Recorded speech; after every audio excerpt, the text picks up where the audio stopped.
కాంతార చిత్రం కన్నడలో రూపొందించినప్పటికీ భారతీయ భాషలన్నింట జయకేతనం ఎగురవేస్తోంది.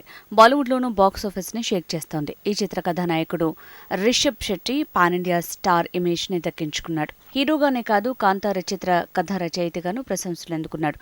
కన్నడ సంప్రదాయ గిరిజన కళలకు అద్దం పట్టిన చిత్రంగా కాంతార నిలిచింది. భూతకోల నృత్యం, వరాహ రూపం, పాట దర్శకునిగా రిషబ్ శెట్టి ప్రతిభా పాటవాలను చాటాయి. కేవలం 16 కోట్లతో తెరకెక్కిన కాంతార చిత్రం పాన్ ఇండియా మూవీగా ఇప్పటికే 200 కోట్లకి పైగా కలెక్షన్స్ ని కొలుగొట్టింది. ఈ ఘన విజయానికి ప్రధాన కారకునిగా రిషబ్ శెట్టిని కీర్తిస్తోంది బాలీవుడ్. అంతేకాదు, అతని ప్రతిభకు మెచ్చి బాలీవుడ్లోనూ అవకాశాలు వెల్లువెత్తుతున్నాయి.